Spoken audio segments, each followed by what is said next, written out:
ಎರಡೂರ್ ಹಿಂದೂ ಜನಕ್ಕೆ ಕರ್ನಾಟಕ ಒಳಗ ಭಾಳ ಕ್ರೂರ್ ರೀತಿಲಿಂತ್ರ ಸಾಯಿಸಿ ಹೋಗದಿದ್ರು. 1947 ನಮ್ಮ ದೇಶಕ್ಕೆ ಸ್ವಾತಂತ್ರ್ಯ ಸಿಕ್ಕ ಮೇಲೆ ಕೆಲವೊಂದು ಸ್ಟೇಟ್ಸ್ ಇನ್ನೂ ರಾಜರ ಅಂಡರ್ ಇದ್ವು. ಅದ್ರಾಗ ಒಂದ್ ಹೈದರಾಬಾದ್. ಇಂಡಿಯನ್ ಗೌರ್ಮೆಂಟ್ ಆ ಟೈಮ್ದಾಗ ಆ ರಾಜ್ಯಕ್ಕೆ ಪ್ರೆಷರ್ ಹಾಕೋ ಮುಂದ ನಿಜಾಮ್ಸಿಂದ ಕೊನೆ ರಾಜ ಮೀರ್ ಉಸಾಮ್ ಅಲಿ ಖಾನಿಗ ಕಮ್ಯುನಲ್ ಟೆನ್ಷನ್ ತಡ್ಕೊಳಕ್ ಆಗತ್ತಿರ್ಲಿಲ್ಲ.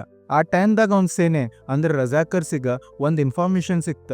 ಹೈದರಾಬಾದ್ ಕರ್ನಾಟಕ ಒಳಗಿರೋ ಗೊರಟಾ ವಿಲೇಜ್ದಾಗ ಇಂಡಿಯನ್ ಫ್ಲಾಗ್ ಹೋಸ್ಟ್ ಮಾಡಿದ್ದ. ಮೇ 8, 1948 ಬೆಳಗ್ಗೆ ರಜಾಕರ್ಸ್ ವಿಲೇಜ್ ಒಳಗಿರೋ 400 ಮನಿ ರೇಡ್ ಮಾಡಿದ್ರ. ಅವ್ರ ಮನಿ ಒಳಗಿರೋ ಎಲ್ಲಾ ಹುಡುಗರಿಗೆ ಹೊರಗ್ ತಂದ ಲಕ್ಷ್ಮಿ ಗುಡಿ ಮುಂದ್ ಸಾಯಿಸ್ಬಿಟ್ರ. ಆ ಮನಿ ಒಳಗಿರೋ ಎಲ್ಲಾ ಹೆಣ್ಮಕ್ಳದ ರೇಪ್ ಮಾಡಿದ್ರ.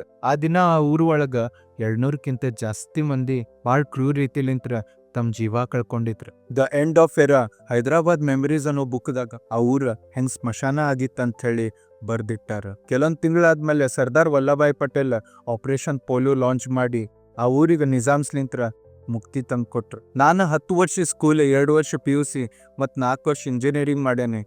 ಹಿಸ್ಟ್ರಿ ಚಾಪ್ಟರ್ದಾಗೂ ನಂಗೆ ಈ ಇನ್ಸಿಡೆಂಟ್ ಬಗ್ಗೆ ತಿಳಿಸ್ಕೊಟ್ಟಿಲ್ಲ.